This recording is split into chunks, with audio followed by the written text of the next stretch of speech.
Okay, welcome everyone to the Language Circle online edition. I'm excited to have Benjamin Morillon with us today, and I will introduce Benjamin in a second.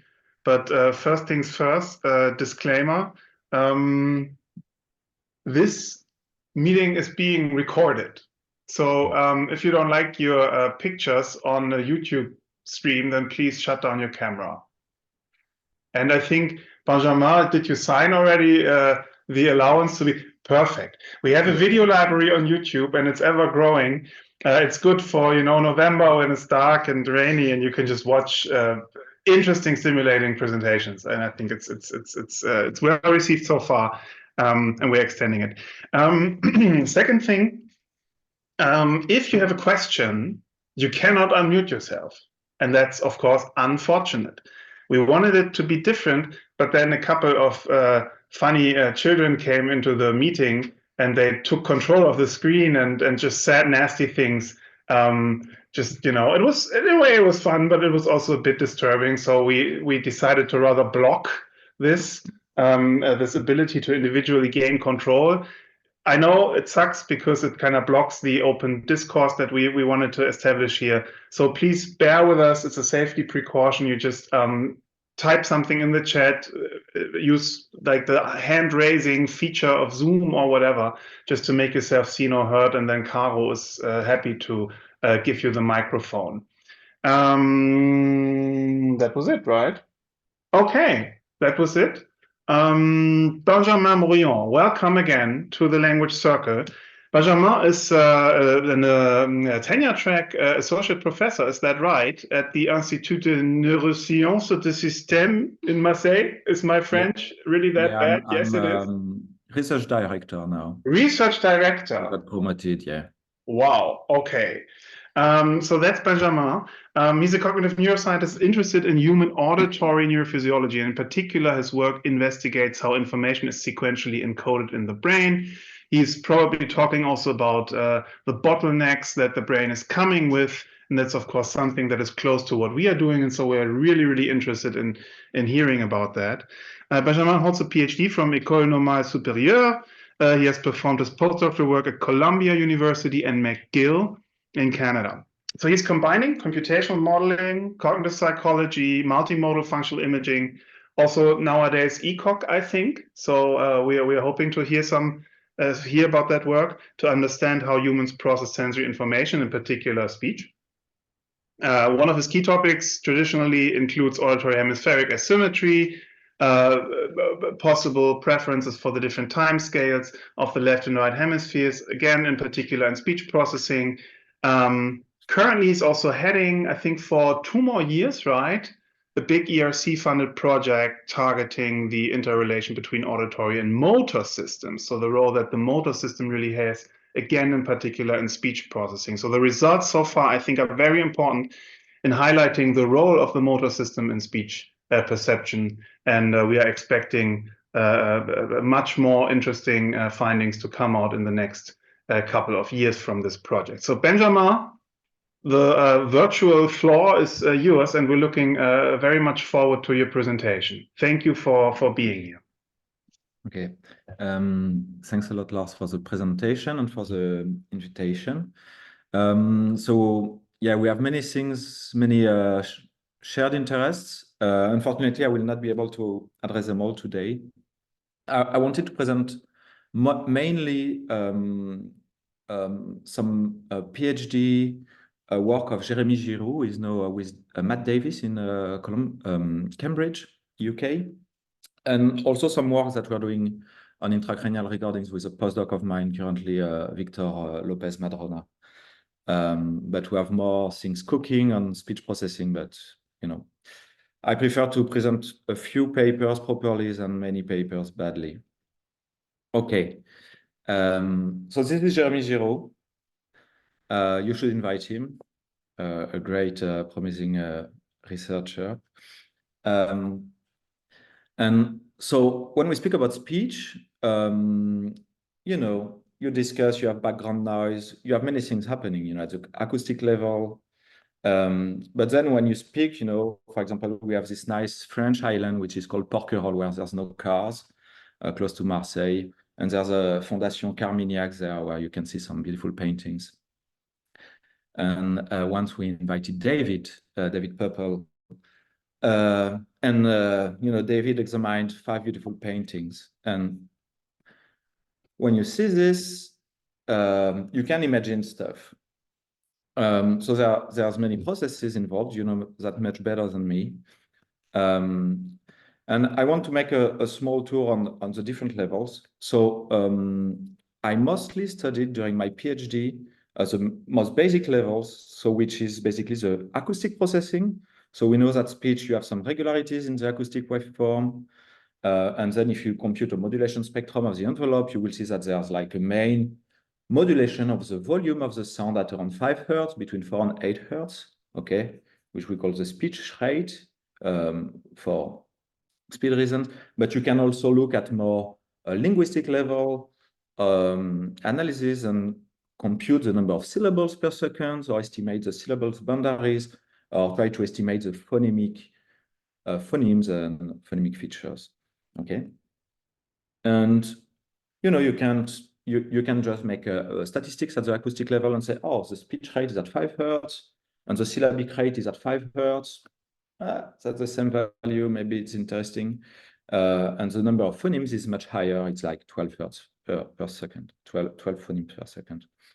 So I mostly did that during my PhD. And I like this study. I don't know how you interpret it, but I want to give you my interpretation. So it's a Nature paper from 1999, where they present speech to participants. Okay, that's the original speech segment here. So they are not linguists, you know, they don't care at all about linguistic elements, the boundaries of linguistic elements. They take the speech signal, and here they, you know, you can see this speech segment in blue is decomposed into panel A and B. So the first part, the first segment is here, the second segment is in B, the third segment is in A, fourth segment is in B. Okay, so and then each segment is reversed locally, local reversion of the segment. So you can see, for example, this segment in blue, which is a fourth segment, it's in the opposite order, okay? And then you put back the different segments. So the order of the elements is the same, 1, 2, 3, 4, 5, 6, 7, 8, but each element is reversed, okay? And then the question is, when you do that, can people understand speech? There's no noise, no trick. And the only thing that you vary is the size of the segment, okay? And what is interesting is that, so you have the segment duration in X, the intelligibility in Y. So if you take segments that are 1 millisecond or 10 milliseconds long and you reverse them, you understand perfectly. So it means that the acoustic information at the millisecond scale, the order of the elements is not important for speech comprehension. But then when you reach around 50 milliseconds, you see that comprehension starts to decrease. The different colors reflect the different participants. So it's a Nature paper with 8 participants and 2 behavioral studies. So that was quite an efficient publication. But after 50 milliseconds, you start to see a decrease of intelligibility, and it's decreasing. And when you reach 200 milliseconds, no one is able to understand anything. So I think there's 2 knee points here. One at 30, 50 milliseconds, which corresponds to 30 Hertz, and the other one at 200 milliseconds, which corresponds to 5 Hertz. So I think that's interesting, especially if you worked with Annelise Giraud and David Purple for half of your scientific career life. I come back to that. So that's the acoustic level of processing, and you can estimate the speed of the elements, either acoustic, the speech rate, or sublexical syllables, phonemes. There's another level that is interesting, is the level of the information, okay?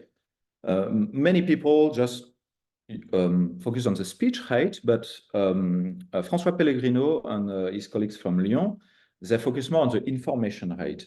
And they made this very important paper by Coupé et al. In 2019, where they say, okay, it's nice, you have the speech rate, and we know that we can understand speech even if we accelerate speech up to 15 syllables per second. we can estimate the distribution of the speech rate across languages. That's the left panel. And some languages, people speak a bit faster and slower, but everyone is between 4 and 8 hertz. But not all the elements are equal. So you can compute the functional load, which is a measure of information based on Shannon information theory, and say some syllables are useless in terms of linguistic content. If you remove them from the sentence, everyone understands the concept. And then they show that the information rate is much, much more similar across languages than the speech rate.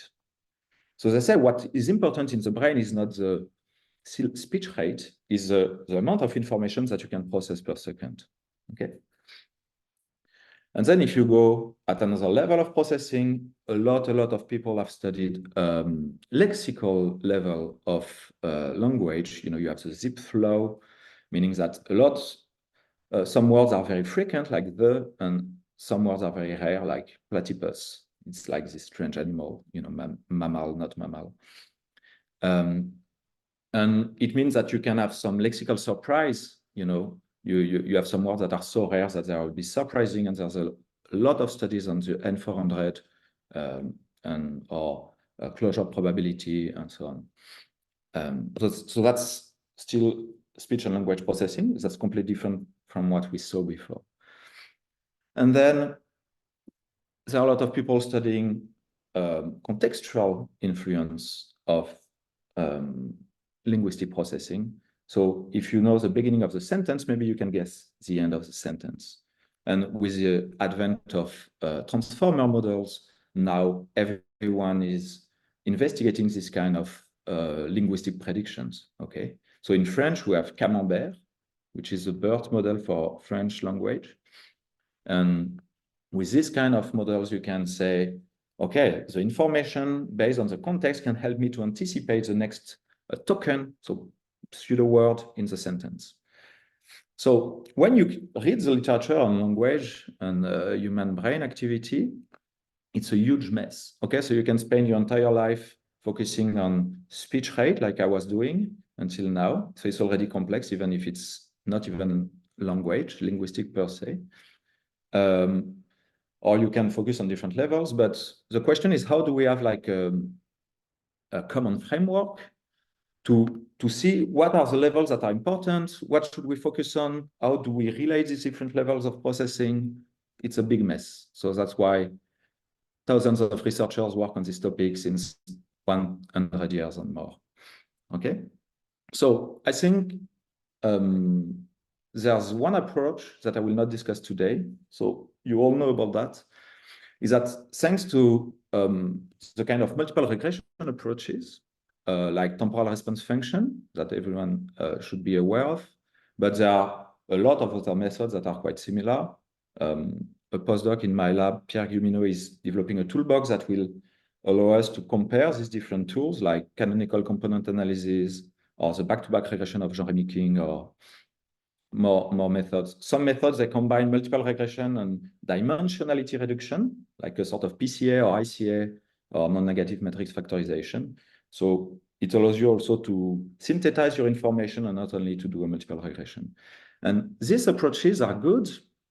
For example, the new Laura Williams and Jean-Rémy King paper, because you take natural speech, you record brain activity, and then you develop some regressors, syllables, phonemes, blah, blah, syntax, semantic, the output of Camembert or ChatGPT, whatever. And then you feed them all into your model, and then you can mix apples and pears. You can mix whatever you want. You can put the age of the participant. You can put whatever you like. It's a multiple regression model. And then you see what kind of regressors have an impact, correlate with the brain activity and explain some variance. So for example, in this new preprint of Laura Williams, you see that the syntactic rate explains most of the variance. The value here, cumulative decoding performance, is at 0.5 for the syntax and at 0.25 for the others. And so it's nice because it allows you to objectively say, oh, this is the relevant information for the brain, or at least the brain activity can be explained a lot. The fluctuations of brain activity can be explained a lot by this regressor. So I think this approach is very powerful. Maybe next time I'll speak more about that. But what we did with Jeremy was to say, okay, that's good, that's at a neural level. But what we're interested in is behavior. At the behavioral level, how can you know if someone understands what you're saying or not? Okay, we can say, oh, if a lot of brain activity is dedicated to this like syntax level processing, maybe it's important. But maybe some things are necessary, they are simple, so the brain is not using a lot of information, a lot of energy to process them. But if you remove them, you can't understand speech. There's not a one-to relation between neural activity and behavior. So we are thinking, how can we develop a behavioral paradigm in which we will be able to stack into the same paradigm different portion of the language literature, like some things that are acoustic levels and some things that are supralexical level, like contextual information. So for this, we had the idea of relying on the information theory and try to define many regressors under a common unit, which is information rate.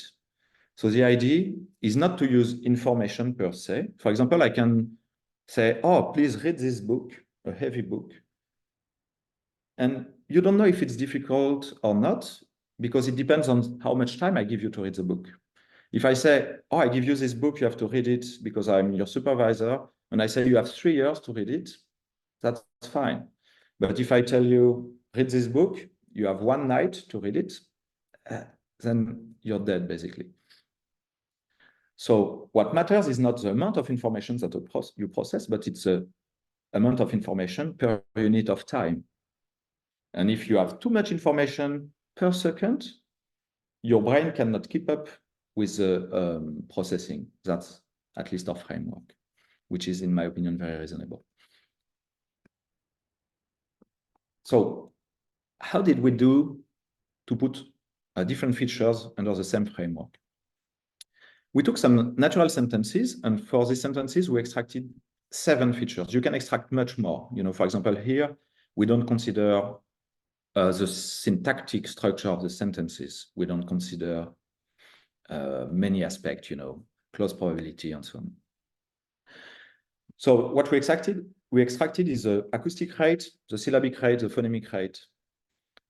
Also, if the syllables were very informative or not, so syllable information rate and phonemic information rate. And then we extracted what we call static lexical surprise, which is like the lexical frequency, the zip flow, okay? If the words are very frequent or are rare in the sentence. And then we extracted what we call the contextual lexical surprise, which is the output of ChatGPT or transformer models. Is a sentence full of surprising token compared to the previous elements of the sentences or not? Okay, so we did, so the most difficult thing is that in real life, these features are correlated between one another across sentences. So we developed a tool to orthogonalize these features so that across sentences, they will be non-correlated. And then when we do a multiple regression approach, they will not have shared variance, okay? They are orthogonal, so we can know for sure that this is this feature that is explaining some behavior and not this one. I think that's an important point. Collinearity or correlation across features is what makes studying natural language difficult. So we used the trick, it's natural language, but we selected 100 sentences that maximized the orthogonalization between our features. And for that, we took 100,000 sentences, and then we reduced that to 100 sentences. So it's a heavy bottleneck here. And then, you know, if I present you natural speech, you understand it if you speak the language. So how can we do a behavioral experiment? There are many ways you can add noise. So we are running an experiment now with adding noise. But here, by the time we say we'll use time compression, because we know that if people speak too fast, your comprehension level will start to drop. Okay. So in natural speech, these features of interest for this study, again, we could add much more features. That were the 7 that we used. It was the first attempt to go from acoustic to supralexical levels. They are distributed like this in natural speech. You have a huge, it's a French corpus here of hundreds of thousands of sentences. The acoustic modulation rate is at around 5 Hertz, the syllabic rate is at around 5 Hertz, the phonemic rate at around 12 Hertz. And then you have features in terms of information. For example, the contextual lexical surprise, you have around 2 bits per second. Because there's no former studies investigating this, it's difficult to compare, but that's a landmark, let's say. Okay, so let me show you what means time compression of speech signal. And let me know if you can understand me. I understand perfectly what the guy is saying. Okay, Eunice, travel plans. I need to be in New York on Monday, LA on Tuesday, New York on Wednesday, LA on Thursday, New York on Friday. Got it? Got it. Got it. So you want to work here. What really makes you think you deserve a job here? Well, sir, I think on my feet I'm good at figures and have a sharp mind. Excellent. Can you start on Monday? Yes, sir, absolutely, without hesitation. Congratulations. Welcome aboard. Wonderful, wonderful, wonderful. And in conclusion, Jim, Bill, Bob, Call, Fred, Load, Dork, Ada, and Ted. Business did a bang-up job. I'm putting you in charge of Pittsburgh. Okay. Okay, Eunice. No. Okay. It's a very fun video. So that's what we did. We presented very, very accelerated sentences to participants and we asked them if they could understand it. And the task was very simple. They had to repeat the sentence. Okay. I will come back to that later. So it's a recap of what I just told you. We took one sentence and for each sentence, we extract the different elements. So for example, here you have a sentence, she was taxi driver, and you can take the acoustic signal, extract the main spectral peak. You can count the number of syllables and how long was the sentence, and it gives you the number of syllables per second, syllabic rate. You can, for each word, estimate if it's a frequent or rare word, okay? And then you take minus log 2 of this, it gives you the surprise, how surprising is the word. And you average for the 7 words of the sentence and you divide by the duration of the sentence, it gives you the static lexical surprise, and so on. So all these values are in hertz or in bits per second. And then what we did is we started by presenting the sentence with a very high compression rate, times 5. So usually no one understands. And then we decrease the compression rate progressively. It's like a gating paradigm. And we try to estimate the point where people understand the sentence. So in this example, you know, the example doesn't understand anything, then understand a few words, and then understand the entire sentence when it's compressed by 3. That's what we call the comprehension point. And then, of course, once you understand at times 3, if you decrease the rate again, you still understand. And you have this kind of profile of performance. Times 5, you're at chance level nearly. When it's compressed by a rate of 2, you're at ceiling. And then the performances are following a sigmoid curve. What we want to understand is for one subject, there's 100 sentences. Will there be a different profile of response for the different sentences according to the different values of the features that we have extracted? So can we predict, based on these features, if the participant will understand or not what is said? Okay. So for this, it's very simple. You do a linear mixed model analysis. So you try to predict the performances, which are correct, incorrect, based on the sum of these 7 features.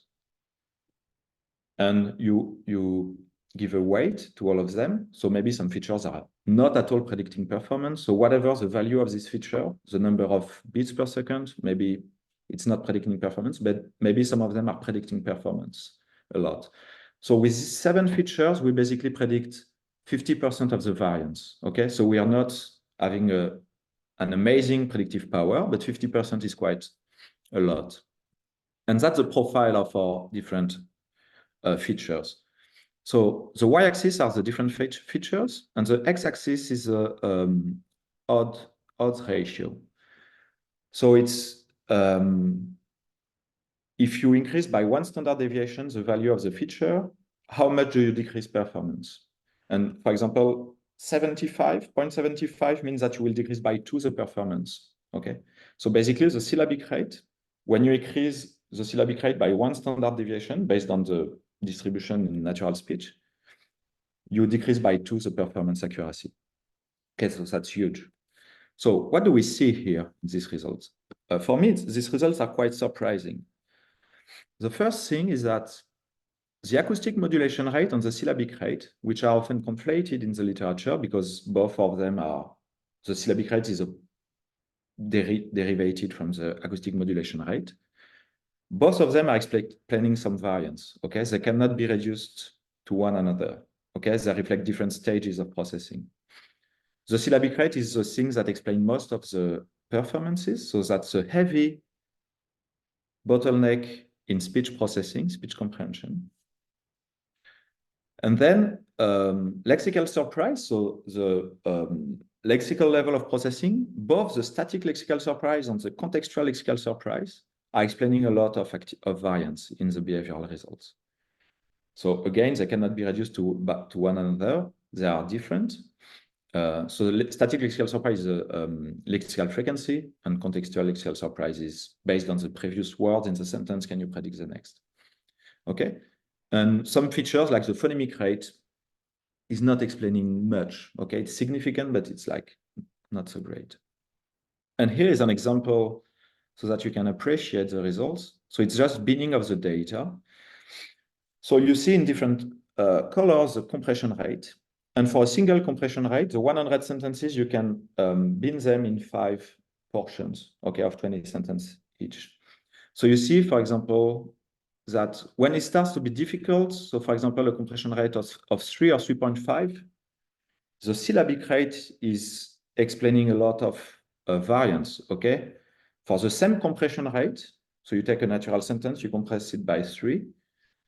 If you have a lot of syllables per second, it will be much more difficult to understand it than if you have not a lot of syllables per second, okay? And you can see that in the paper for the other features too, okay?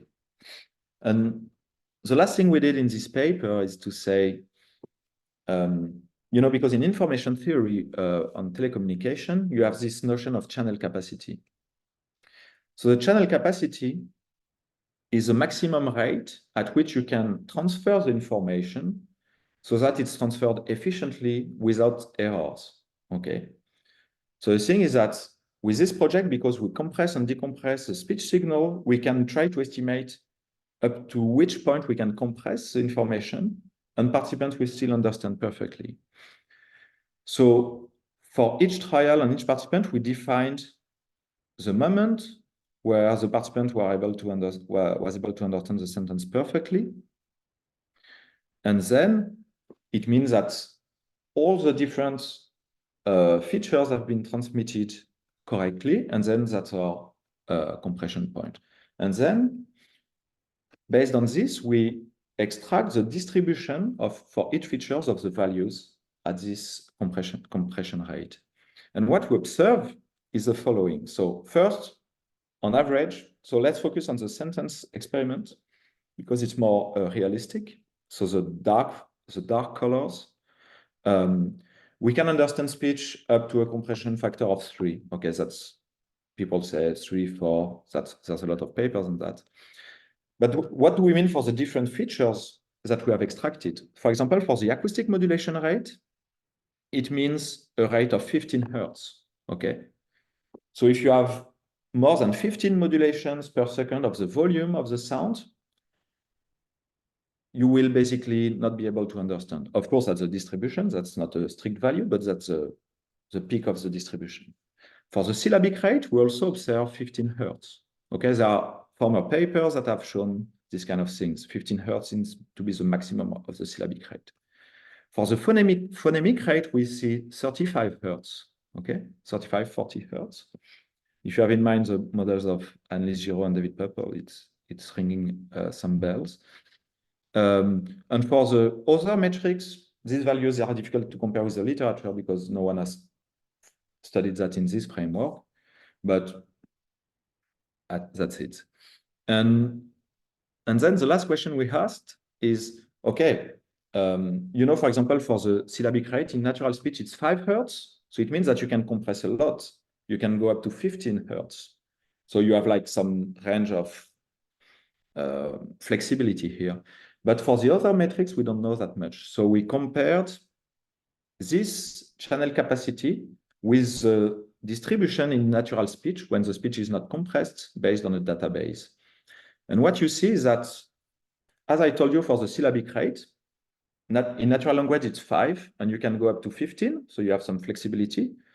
All the metrics have some flexibility, except for the contextual lexical surprise, which is the most high-level feature. And this feature seems to be nearly at capacity in natural speech. So it means that the contextual information that I provide per second when I speak seems to be already the maximum that people can encode to understand speech perfectly. Okay, so that might be the feature that limits the rate at which we speak in natural speech.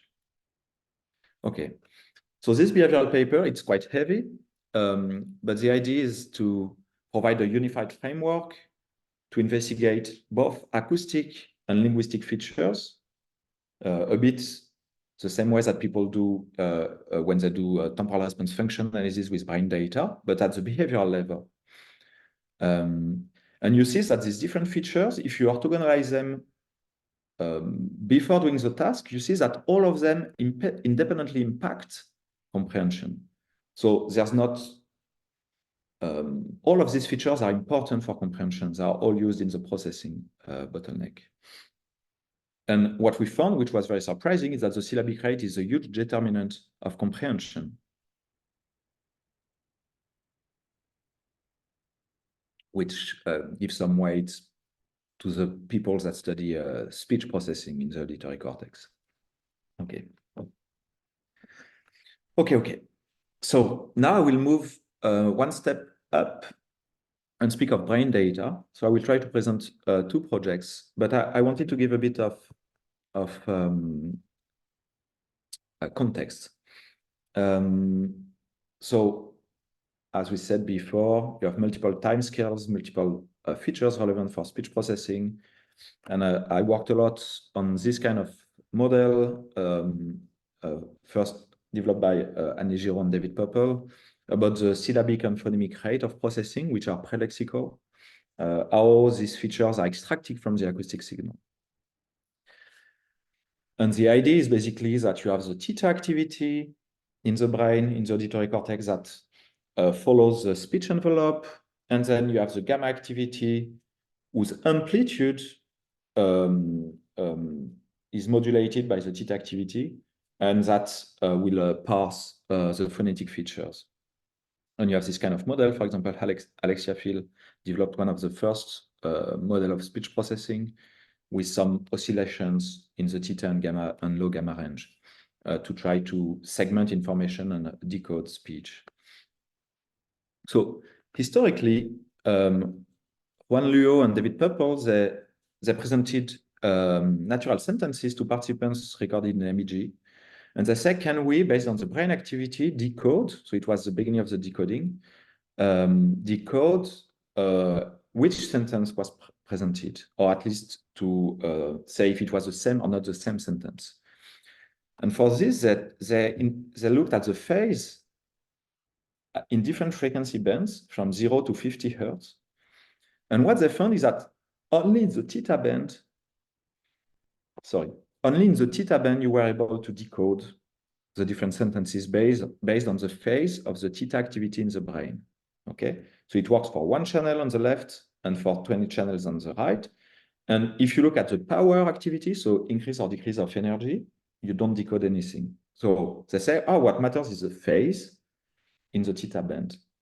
So you have some neural tracking. The neural activity is resets and slides to segment the incoming speech into different elements.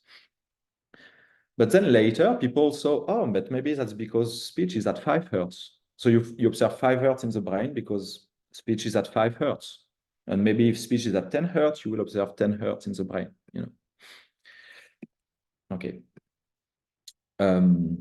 So there's a big debate. I don't think it's a debate so much anymore, if it's evoked or oscillatory. But the idea is that the modulations that you observe in the speech signal, you observe them in the brain. Okay, the brain is processing the speech dynamics. But that's not the only thing that you observe.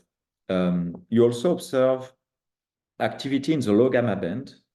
And for example, in this paper by the team of Nicolas Molinaro with Michael Lizarazu and Marie Lallier, you observe some phase amplitude coupling. So it means that the amplitude of the gamma activity is modulated at the rate of the acoustic rate. And you can observe that with surface EEG activity. And if you look in MEG activity, you observe the same. And if you look at intracranial recordings, you observe the same, plus also that you have a high gamma activity. Okay, so here you have the phase of the acoustic signal at 5 Hertz, because that's where you have the information in the acoustic signal of the envelope. And you see that when you're in a specific phase of the envelope, so basically when there's some volume, you have increased activity at around 40 Hertz in the brain, in the primary auditory cortex, and at 120 Hertz. Okay. So there's a lot of studies discussing this theta gamma code, and that it's encoding linguistic aspects or things like that. And then I have a question. Can you show yes. that again? That is amazing. Has this been published yet? Or is it under review somewhere? No, it's not published yet, but you will see that it's disappointing in the end. It's disappointing because I thought, there's still this debate, or there has been this debate about high gamma, low gamma, and like spike trains versus oscillations, and phonological representations versus oscillatory tracking of amplitude peaks, etc. So this would be the missing link. Yes, but you will see that it's disappointing. We'll speak later. Sorry, I'll scale down my excitement. Okay, so to give you a bit more context for those who are not aware, so me, I did basically my PhD on that. Theta gamma, do we observe that in resting state? So do you have oscillators in the auditory cortex? We had some intracranial recordings, and we were observing during one syllable presentation that you had mostly theta and low gamma, also dynamics. So it was mostly theta and low gamma, like 40 Hertz. And I like this study basically to show that there's something. So you have this kind of sounds. That's the kind of sound that they used in the 2010s in David's lab. So it's Shenbin Teng, who is now in Hong Kong.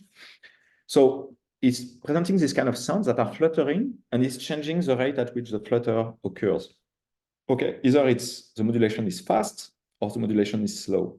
And he called these sounds theta sound, alpha sound, because they reflect the frequency of the frequency band in the brain.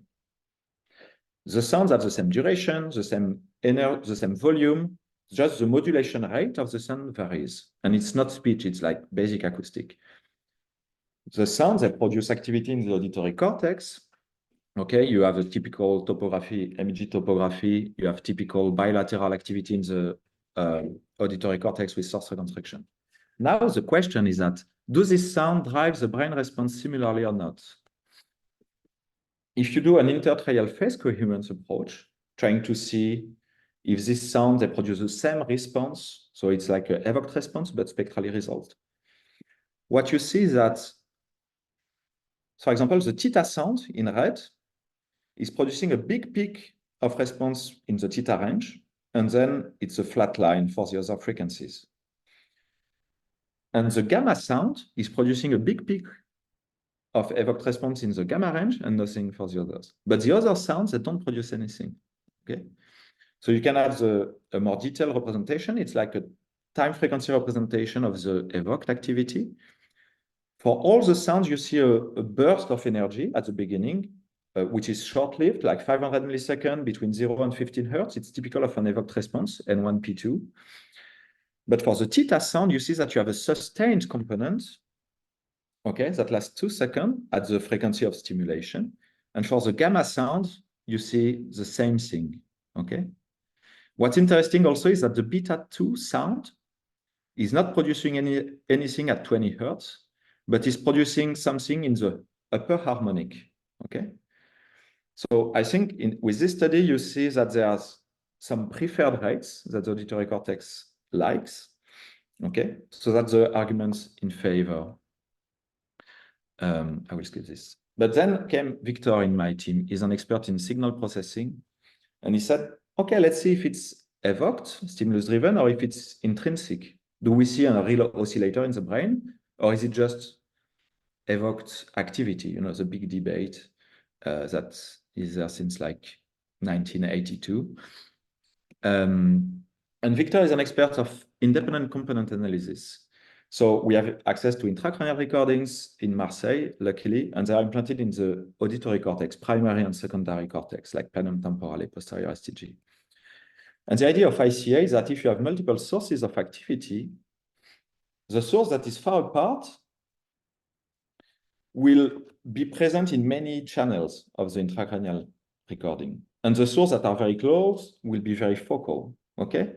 So instead of analyzing the different channels, what you do is you do an independent component analysis, and you say, oh, look, the first source in green is mostly present in the first channel. So, okay, the first channel is representing a specific source.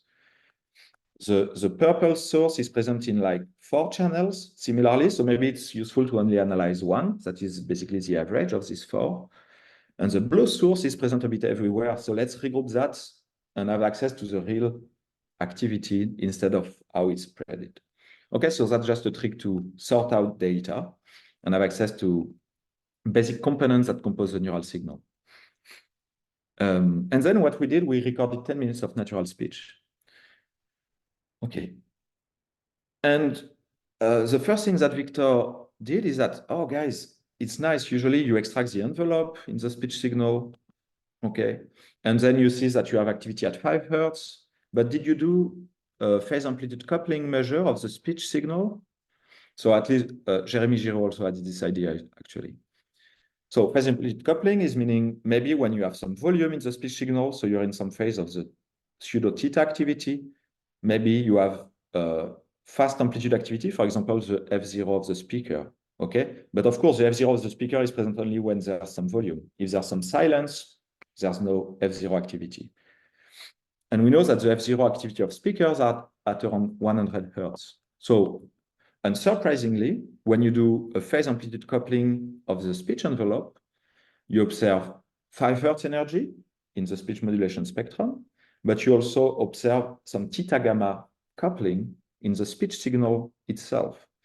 So you have a big yellow dot at around 120 Hertz, which was the F0 of the speaker, but you also see something at 40 Hertz, okay? So it's not huge compared to the F0, but it's real, okay? So in the speech signal itself, you observe that you have 3 main frequency bands, theta, low gamma, and high gamma. That's why I said it's disappointing. Okay. And then Victor said, okay, he's expert of Ranger causality, among other things. So he said, which brain components are driven by which speech components? So you see that, for example, in blue, you have the first ICA component, and the low gamma in the speech is driving the low gamma in the brain at around 40, 50 Hertz. And the high gamma in the speech at 120 is driving the high gamma in the brain at 120 Hertz. So this indicates that what we thought was spiking activity is just a speech tracking of the F0. Because at the level of the primary auditory cortex, you can phase lock up to 130 Hertz, actually. So it's quite high. Then in the STG and so on, it's much lower.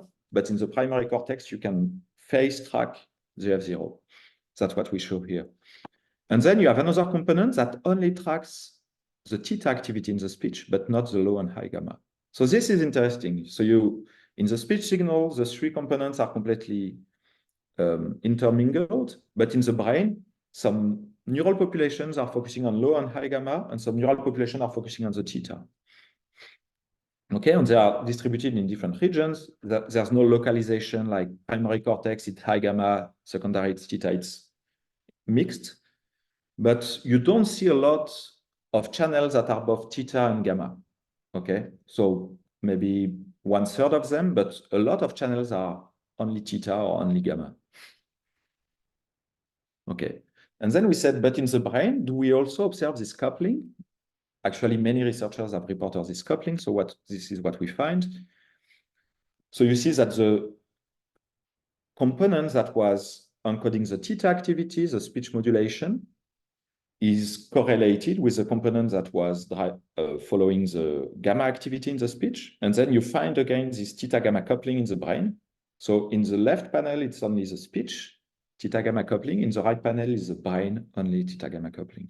And you find again this 40 Hertz and 120 Hertz activity. And finally, we asked, is it gamma that drives theta or is it theta that drives gamma? In the speech signal, there's nothing there. They are perfectly synchronized, okay? There's no phase delay between the theta and the gamma dynamic in the speech. They are instantaneously synchronized. Is it the same in the brain? And in the brain, what we find is that the gamma activity that follows the F0 is driving the theta activity, okay? Which is going against all the current models of coupling. And we see the same thing for the low gamma. So what it's currently work in progress. What we have not sorted out is specific, what is this low gamma in the speech signal? Okay, the high gamma is the F0, the theta is the volume, and the low gamma, we don't know what it is acoustically. And we don't find specific components for this low gamma. It's often with the high gamma, but it's not a subharmonic. So the specificity of this low gamma activity is unclear. Okay. And the models are usually saying that theta drives gamma. What we find is the opposite. Okay. Can I continue? Thank you. So I want to show this last thing. We're going back to the basics. So Jeremy did his PhD with me, he's now in postdoc in Cambridge. And we also investigated this idea of theta gamma coupling, you know. I spent 10 years on that. And you know that what we say is that the brain activity is driven by the envelope of the speech signal. Okay, so it's an acoustic tracking. But because these dynamics are proxies of the syllables, they are like good candidates for us to understand how you go from the acoustic level to the syllabic level of the sampling of the information. So the idea is that for when you parse syllables, the neural dynamics, they adjust. So it means that you can see phase reset, you can see sliding, adjustment of the frequency of the neural activity to the acoustic envelope. And the question is, how are phonemes conceived? And the hypothesis that you see in most of the models by Oded Gitsa, Annelies, and everyone is that the gamma activity, the frequency of the gamma activity is always the same, 35 Hertz, 30 Hertz. Okay? And that's a fixed sampling. And what is changing is the amplitude of the gamma activity, not the frequency of the gamma activity. But then there's a second hypothesis, which was actually the original hypothesis of David Purple in 2001 and 2003, is that you have also a phonemic parsing. So it would mean that you have a gamma activity in the brain that will try to focus on the phonemic or at least phonetic features component, and whose frequency will reflect the dynamics of these fine sublexical components. So there's a big difference between sampling and parsing, because when you parse, one cycle of your brain activity reflects one sublexical component, and when you sample, you're not phase locked with the speech signal. Okay, you sample at a constant frequency. It's like the sampling rate of your wave files. They're at 44.1 kilohertz. That's fixed. That's a sampling. Okay, the sampling rate of your videos or whatever, or your brain data. You sample activity at 1000 hertz when you record brain data. That's independent of what you record. So that's sampling. Parsing, it means that the frequency in your brain data reflects the frequency of the linguistic elements. So in other words, for the theta, the model was that the theta activity can adjust to the speech rate, while the gamma activity will adjust in amplitude, but not in frequency. So the gamma activity will not stretch and slide to adjust to the speech rate. So we wanted to test this, and we had the hypothesis that it's a parsing phenomenon.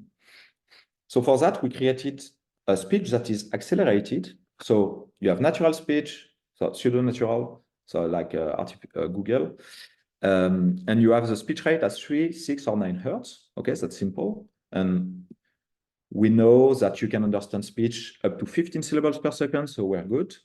It's sentences that are clearly understandable. And the key thing is that usually in natural speech, if I accelerate speech, the syllabic rate and the phonemic rate will accelerate similarly. So they will be completely correlated. So it's impossible to know what is related to the syllabic or phonemic information. So what we created is 3 kinds of sentences. For example, some sentences at only 2 phonemes per syllable, some at 2.5 on average, and some at 3 phonemes per syllable. So you have the sentences with low phonemic density, medium, or high. And then we have a partial orthogonalization between the syllabic rate and the phonemic rate. So when we accelerate the speech rate, you can reach 18 phonemes per second or 27, based on the type of sentences, based on the phonemic density. And this is the only way to know what is correlated with the syllabic rate, what is correlated with the phonemic rate, and do we observe some brain activities that are correlated with the phonemic rate. As I said, the sentences were perfectly comprehensible.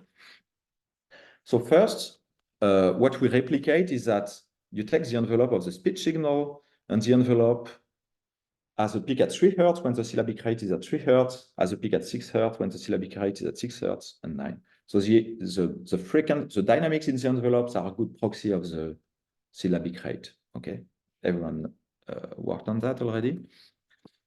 They are correlating at 0.99. Okay, and then we said, okay, in the brain, what is correlated with the envelope? Okay, so we do speech-brain coherence. It's like a cross correlation in the phase domain. Okay, it's not a TRF. It's a bit less fancy than a TRF, but it's good enough. And you see that in the brain, you have energy at 3 hertz when the speech is at 3 hertz. You have energy at 6 hertz when the speech is at 6 hertz and 9 hertz.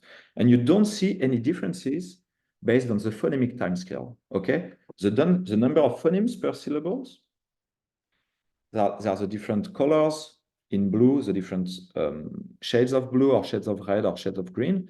You don't see any difference here. So the envelope has nothing to do with the phonemic timescale. Okay, and the brain response to the envelope is only reflecting the envelope, which is a proxy of the syllabic timescale. Okay. Then we said, but everyone has studied the envelope. That's nice. That was an efficient features, but there are plenty of acoustic features. Okay, so if we do more audio processing of the sound, can we find another features that might reflect the phonemic timescale? So we analyze these different features, and we try to, based on the power spectrum of these features, can we classify our sentences based on their speech rate? Either syllabic, so here, many features are very good at predicting the syllabic timescale, so if you speak slow or fast, okay. Or the phonemic timescale. For the phonemic timescale, the scores of decoding are much worse, but you see that you have 2 features, which are called the spectral flux and the spectral centroid, that are better than the others to classify the phonemic rate, which is orthogonal to the syllabic rate, okay? And then we said, okay, no one has looked at brain correlates of these features, nearly no one, so let's look at them. And so first, you see that the spectral flux compared to the envelope has a much faster dynamics, okay? You see that you have more peaks per second in the energy than the envelope. And if you look at the spectral flux in more detail, you see that it's characterized by 2 peaks, okay? You have, for example, for the sentences in blue that are at 3 hertz for the syllabic rate, the first peak is at 3 hertz, like for the envelope, but you see that you have a second peak, and this second peak is not the same for the different phonemic timescales, okay? So it means that it seems that the second peak in the spectral flux is a proxy of the phonemic rate, okay? And that's true also when you compress the sentences at 6 hertz or at 9 hertz. So, and then when we do this comparison a bit more properly, we see that indeed the first peak is very, very correlated with the syllabic rate. And the second peak is very, very correlated with the phonemic rate. Okay, the correlation levels are like close to ceiling, and that's nearly diagonal. So there's a one-to-one relation between these acoustic features and the phonemic timescale for the second peak of the spectral flux. In the envelope, there's no second peak. Okay, there's only one peak. Here, there's a bimodal distribution of energy in the spectral flux. And the last thing we wanted to, okay, we made a control analysis on 15 languages. It's not specific to French. It's not it's a real thing. Okay, it's not only for weird French people. It's a real thing. In the envelope, there's one peak. In the spectral flux, there's two peaks. And the second peak is around 12, 15 hertz. Okay. And then we said, can we see that in the brain? Maybe the brain is not encoding this information, but actually the brain is encoding this information. In the brain response, there's two peaks. There's more energy for the first peak, but there's a significant second peak. And the frequency of the second peak is the same as the frequency of the second peak in the sound. So it means that the speed of the neural dynamics is adjusting to the speed of the acoustic feature. Okay, so that's a parsing mechanism. Okay, the brain activity is not always at the same frequency. It's not a sampling mechanism, it's a parsing mechanism. And lastly, what we show is that these first and second peaks of activities are mostly colocalized in the same channels. Okay, you have more channels that are significantly tracking the syllabic rate than the phonemic rate. But most of the channels that track the phonemic rate also track the syllabic rate. So in the model, there was a question, are these processes parallel or serial? So here the idea is that they must be parallel and occurring at the same place. Okay, so what I want to emphasize in this work is that by focusing on not only the speech envelope, but on other acoustic features, we're able to find a feature which is called the spectral flux, that is a good proxy of the phonemic timescale. I don't say that the spectral flux is the phonemes, okay? You need to, phonemes are abstract concepts, but they are good proxies of the phonemic timescale. So, and the brain tracks these dynamics. So it's a good candidate to understand how our brain is able to extract phonemic information, because you have an acoustic landmark that gives you a hint of when a phoneme starts or ends, as we have shown for the syllables. Okay, and both syllables or phonemic timescales are processed simultaneously and in the same subregions of the auditory cortex. Okay, and with this, I would like to emphasize that this work was done by Jérémy Giraud and Victor Lopez Madrona mostly, and I would like to thank you for your attention.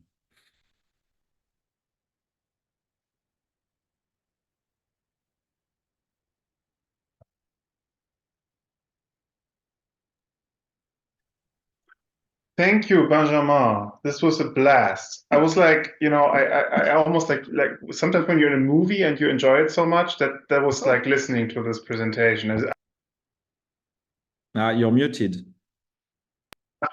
Sorry, I just said thank you very much for this great presentation. I really zoned out. I was like in a movie where I was just like sitting there and just letting it come. Yeah, it was just so enjoyable. Thank you very much. I'm happy so many questions. One person has understood what I say.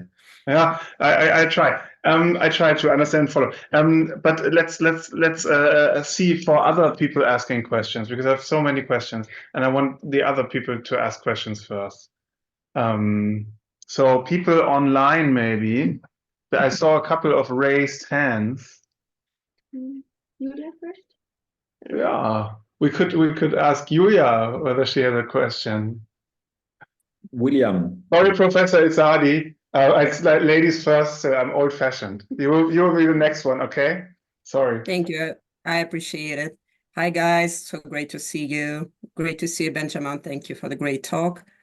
I was wondering, that's probably a side question, but did you happen maybe to also look in the delta range to see like the tracking of prosodic or, I don't know, syntactic sentence units, or that was not the focus, was not your research question?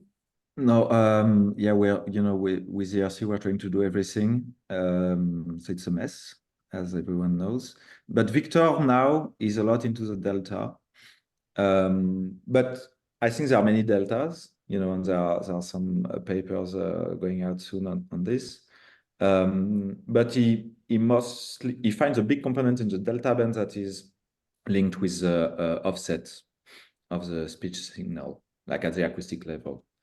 So it's in the delta band, but it's not an oscillation. It's more like evoked response, an offset response. Yeah. Yeah, because I thought it would be also interesting to look into delta beta coupling, also like based on your previous work. Yes, we want to do that, but yeah, it's slow. But we aim for that. That's maybe in 3 years. Looking forward. Thank you. No frequency also. Okay, William Izzardi is next, I think. Hi, thank you. That was fantastic. Did I understand correctly that you think that this high gamma signal that you get that's quite strong is correlated with the fundamental frequency of the speaker? Yes, it's basically, that's what we show. It's basically a phase tracking of the fundamental frequency. And so here's a couple of questions then on that. Did you have any female speakers? So unfortunately for these patients, so of course we wanted to see, because it's basically the FFR that many people study, and there was this debate, is it only subcortical? Some people have found is that it's cortical up to 130 Hertz. And if the pitch of the voice is higher, the cortex cannot track, just the brainstem. So unfortunately for these patients, we had only one speaker because it's like we have only access to 10 minutes of patients. But now we want to generalize that, of course, to have a better database, but yeah, not now. Well, here's a couple of suggestions then, maybe. Like, so you might find a subharmonic, like at half the fundamental frequency rate for the females, which would then throw it into the same range as the male speakers generally. The other idea, which is I think more radical, would be to use whispered speech. So you get rid of the fundamental frequency entirely and then see if that allows you to see the other things a little better. I'm a little worried at how prominent that peak was. You know what I mean? Like, so if you're, it's a bit like trying to find a candle behind a spotlight sometimes. So if we just eliminate the fundamental frequency from the signal, you might be able to see the other things in the signal better. Yeah. So one thing that I did not mention is that here, of course, I reported mostly the auditory cortex, which is not the most important region for speech processing, okay? So, but we wanted to make clear what happens here before moving to the STG. And in the STG, you see high gamma activity, but it's not at 120. It's at 80 Hertz, something like that. So it's more like the intrinsic gamma that is not speech driven. So that's an interesting gamma because it's induced, it has its own frequency independently of the speech signal. So we see also spiking, like MUA, blah, blah, blah. But we have to move to the next region. But we don't have definite results in this next region, so next time, hopefully. Thank you. That was great. Thanks. Thanks a lot. I have a follow-up on this, or maybe just as an addition. Do you think that those high gamma power modulations that you see are separable from those responses that people have linked to prosody, like F0 tracking in, say, the delta band, both for amplitude and frequency modulation? So I'm wondering about that. It could just be that those findings are mere artifact, basically, of spectral domain smearing, right? So if you have these big kind of high gamma responses, I don't know whether they would smear as far down as delta, but there's like numerous reports of, prosody tracking, and people think it's a thing and it's related to slow frequency oscillation and so on. What are your thoughts on that? So I believe in prosody in a way. I think there's now a bunch of papers on that, notably from you in your lab. So we try to, it's like when you do a TRF or this kind of multiple regressions, you can add as much regressors as you want. So now we are building like a zoo of regressors because we have access to good data, you know, with very good resolution. And to separate also exactly what you said, like the F0 modulation, which is at 1-2 hertz, and the F0 per se. And to see if we see a separation in space, in the frequency domain. But yeah, of course, we would like to get rid to these acoustic effects. I think they are interesting, but more interesting are the higher level effects. But I'm quite sure that it's not an artifact. I would bet that it's. Yeah. I think I'm muted again. So no, am I not muted? Okay, who's next asking a question? Online or in the room? Maybe in this room? Any questions? No? All blown away? I mean, I can ask. Lorenzo has a question. Yes. So yeah, thank you again for the talk. It's really fascinating. Yes, I have many questions. Let me just stay on this on the topic of the clusters that you show, because it looks to me from the phase amplitude clusters that there were kind of like maybe two different ones. One more for the high gamma and the theta, clearly theta phase, and the other one was at also like a lower frequency for the phase part. It looked like yeah, so it looked more like in the delta band in the bottom cluster here. Right? Yes. Yeah, it's true that it's not completely aligned. It's not a vertical line. It seems like it's a bit diagonal, meaning that the high gamma is more at 5 hertz and the low gamma is more at 4 hertz. We discussed that a lot with Victor to know if it's a real thing, a real difference or not. So because he's an expert in signal processing, he tried different things. But basically, when you look in the between 2 and 7 hertz, there's only one component. Okay, there's not two dynamics, low frequency dynamics that are merged. There's only one dynamics. And I think it's a signal processing issue that we have the feeling that it's a bit not aligned, but it's not a real thing, because when we go back to the theta phase, we don't see two components that could. So it's more due to the shape, because it's not a real oscillation, it's not a real sinusoid. It's more linked to the shape. And I don't remember, because when you do phase amplitude coupling, you can look at which phase the amplitude is maximal. You know, is it in the trough or the peak of the, and I don't remember if we looked at that. So maybe it's just because it's not in the same phase. And so the instantaneous frequency varies a bit from cycle to semi-cycle to semi-cycle. That would be my bet. But, and you wanted to mention something else at 120 hertz? No, that was the low gamma, because there's also something hidden in the border, you know, that seems to be that's right. at lower frequency, but this would be the delta, like the speech pause, like the silences in the speech signal. Uh-huh. Thank you.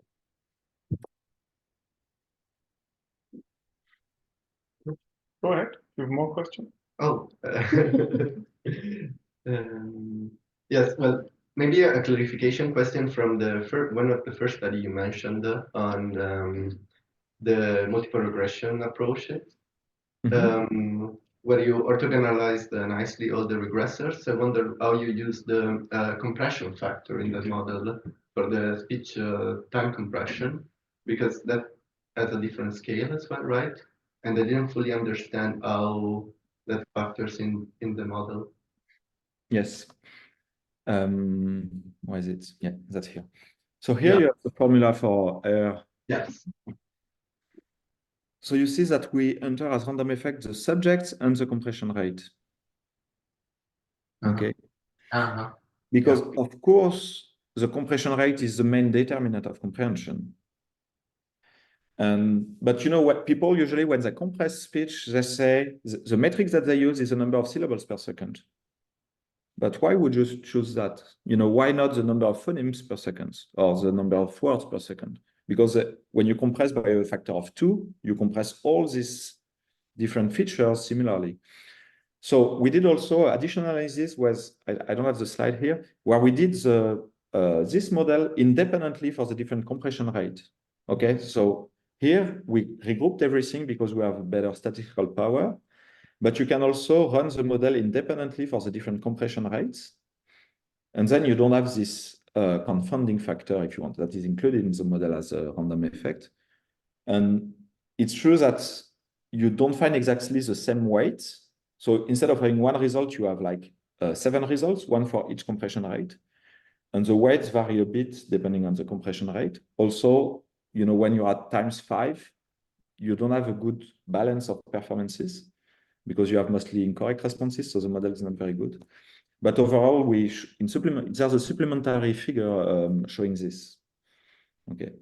But it's basically giving similar results in a way, of course. Yeah. But you're right, because when you compress this orthogonalization that we did, it works at only one compression rate. When you compress, everything is compressed. So you recreate some collinearity between the regressors. And have you thought about to maybe include this like framework for also like correlating behavioral data with the neural data? Yeah, so that was, you know, before, each time I have very ambitious plans for my students. So, you know, you always say we'll do this framework, this study in 1 year, and in fact, it's a 5 years project. So everyone knows that. So Jeremy, the idea was he's doing that, and then he's doing the MEG experiment with this. But now I have a new PhD student that will do the MEG experiment. Okay, good. But we are not even started with that. Yeah. But Okay. what's tricky is that you cannot use natural speech. You have to select your sentences. You know, everything is based on the preparation of the sentences. So in 5 years, maybe. Yeah. More questions online or in the room? I have 2 more, if I may. I mean, we can also talk later, but yeah, okay, we can do 2 minutes maybe. The one thing that I'm fascinated by the Giroux study, and I think this is really, no, in particular, I'm interested because this is for me a link between biology, Shannon, and actually, you know, the determinants, the evolutionary determinants of the rates that we see in the auditory system. So I think it's fascinating.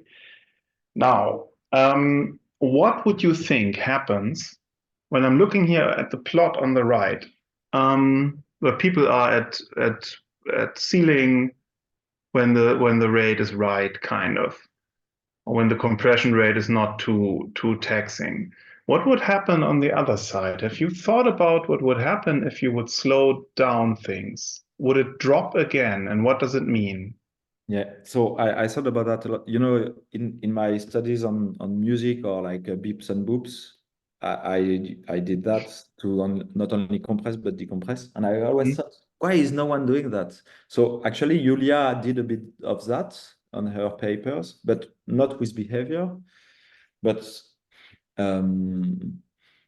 yeah, that's. I think there's this issue of working memory. It's a bit the issue that I have in the paper of Oded Gitsa, the Phonetica paper. Is it really a local oscillation, or is it a global oscillation in a way that if it's too compressed, the acoustic signal cannot be decoded? But if it's too decompressed, the working memory has a big leak, and then you forget the beginning of the sentence. So overall, at the level between working memory and acoustic processing, you have a preferred rate, which is not a local oscillation, but it's more like a large-scale oscillation. But Let's talk about that more later, because I have many thoughts on that. And final question from my side. I was also intrigued by the second phonemic rate, if you wanna call it like that. I think it was towards the end of the presentation. I think you know what I mean. In the spectral flux? Yeah, exactly. Now that I found very interesting, because to me as being a linguist, it's not really the goal of language comprehension is not processing single phonemes, right? Who cares about single phonemes? The goal is to decode the information. Now, how does language code the information? Do you really need every single phoneme to decode speech, or can you get away with the critical spectral information? And I know that's a big topic or a big discussion about at what exact phase you have the syllabic tracking, right? Whether the excitable part of the theta cycle aligns with the vocalic nucleus, or whether it aligns with the consonant, whether it aligns with the transition from the, no one knows, or at least I don't know. I'm not a phonologist enough, probably. But this could kind of mean that the brain is actually trying to only use the most relevant spectral information within a syllable or within. I was also thinking about phonotactics, but you're saying this is like present across languages. There might be actually a correlation with phonotactics here or syllabic complexity. You should actually be looking at that, I think. But I was thinking that this could relate to. You can throw away 50% of the syllable as long as you get the critical, distinctive spectral information. What do you think about that? Yeah, that thought? So I think I mostly agree. I don't think that we decode each phoneme, as you say. Maybe if you ask people to remember, they can do. They can go back and say, "Oh, it was a P," but we don't care. Basically, online, we have to go fast and so on. So the thing here is that we did basically the same pipeline of analysis and the state-of-the-art analysis for envelope tracking and speech tracking. And there are like millions of, like hundreds of papers on that. And we just wanted to say, okay, if we're judged on the same, with the same rules than people that study syllables and envelope and brain activity, here it is. We have the same for the phoneme. So, but in our, sorry, I have in our paper, we don't say at all that we are decoding phonemes or we're processing phonemes. We just say that at the acoustic level of processing, because when we did the analysis, all these effects are localized in the auditory cortex, primary and secondary, but not the STG or the regions that are more speech regions. So we say it's an acoustic level of processing, but there's a dynamic that is fitted to parse the phonemes. We don't know if the brain is, at least it's present in the acoustic, it's present in the auditory cortex. Maybe it's not used for decoding phonemes because we are not at this step, but for the syllables, it's the same. No one has ever showed that the speech tracking is actually used to decode syllables. There's the models of Annelise mostly that do that with models, but in brain data, no one has shown that you can decode individual syllables based on the phase of the theta activity in the brain. So we are just at the same level, but I agree with me. I think like you that I don't know. We don't decode phonemes, but we probably don't decode syllables either. So what do we process? Yeah. Maybe William Itzardi has an answer for us. Well, no, I don't have any answers to anything. But I think the interesting thing here is that in order to pack more phonemes into a single syllable, you have to make something more complicated. Like the onset has to get more complicated, or the coda has to get more complicated, or the nucleus has to get more complicated. And frankly, like I don't know where how you're measuring that even, because like many of the transcription systems will give you extra phonemes. Like they'll say, oh, look, here's a diphthong. So like I'm going to write it with two symbols. But it's not obvious to me that that has two phonemes in it, right?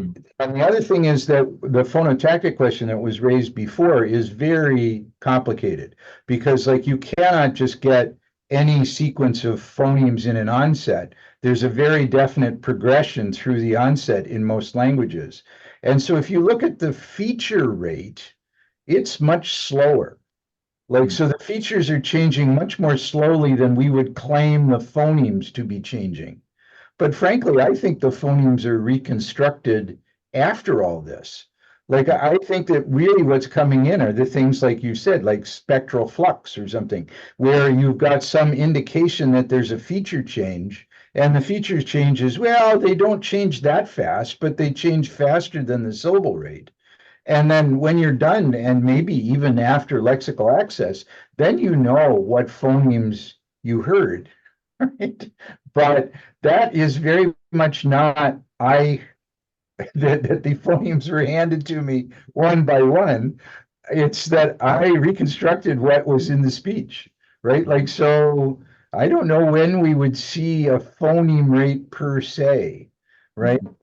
Like, I really think that you could look for things where you say, okay, this aspect, this feature is changing in this, and I could look at that. So you could look at, you could try to look at like different kinds of clusters in English. So like if you looked at onset two phoneme onset clusters, they're like SP type, where they're both obstruents. And then there are PR type, where there's an obstruent and a sonorant. And then you can find maybe in like something like music, sonorant type onset clusters. So like, in one case, there's a change, in the other two cases, there isn't a change, right? But they're in different categories. So, like, I don't really think it's a phoneme rate per se, but like you could look to see if, is this tracking any, like are there any features that we think this is tracking? Yeah, so that are very good points. So maybe just one clarification. For this, here we don't count the syllables or phonemes because, as you say, it would be too much work.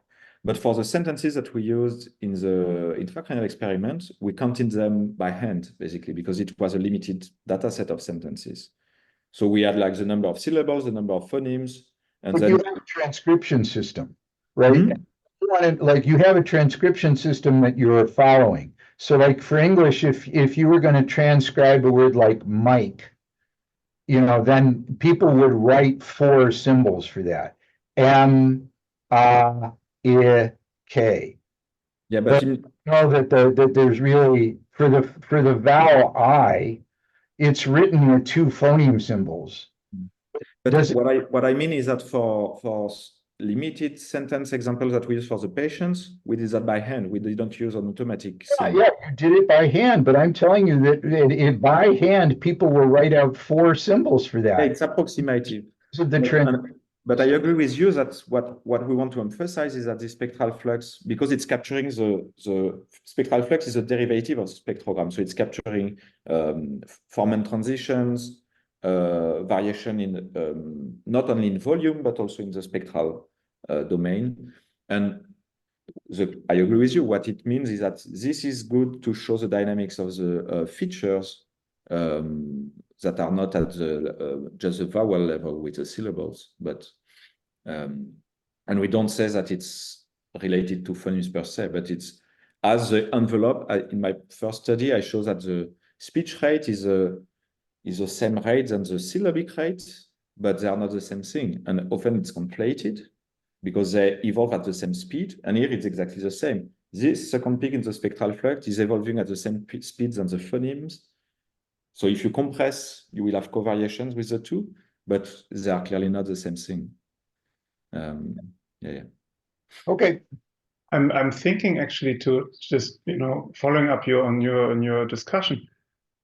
As far as I remember, the Coupé and the Pellegrino and the studies, they've calculated phoneme surprisal based on the symbols, right? So they've used something like Samba or IPA transcriptions and then calculated, I don't know, n-gram surprise. Or you could, when this is more about like distinctiveness and like dissociating, say, 2 words or something, you could also calculate information based on the binary features, right? So when you have like this 17 or 18 dimensional vector with zeros and ones, like a phonologist would do, and then try to see whether this is predictive of that rate actually. So maybe the rate of those important feature changes is much lower than the actual phoneme rate.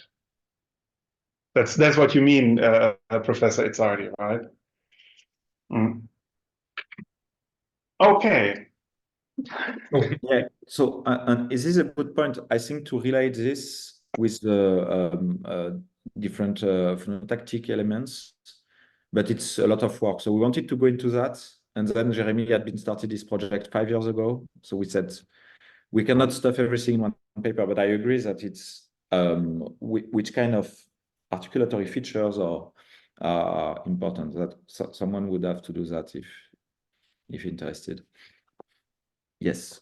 You could do it. I mean, for the developmental data that we analyzed, you can do it automatically at a decent quality, right? So you can get with forced alignment a good phoneme level annotation. I would say it's good enough. And then you can convert those to a binary matrix. That's what Giovanni Di Liberto also did. So that's easy, but then you have to go to information theory, and I don't know what to do from then on. So you're on your own. Okay, Julia has a question. Final question, Julia, and then we end the discussion.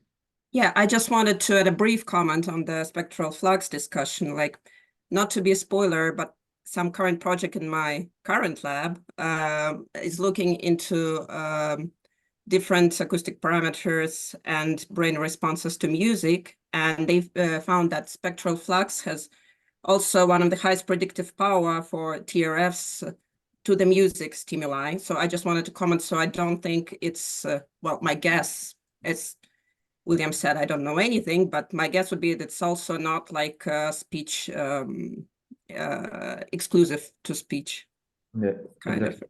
Yeah, but there's one paper out already by Molly Henry, an live paper on the spectral flux for the beat. Yeah, the thing was that more to say, because it's so interdisciplinary speech, everyone focused on the envelope because it's good and blah, blah, but after 15 years of envelope, let's focus on also other features. Yeah. That's more the point I wanted to make. And because it's relevant for both speech and music, actually. Yes, good point. Okay, thank you very much again, Benjamin. Thanks a lot for your listening and inviting me. That was a pleasure.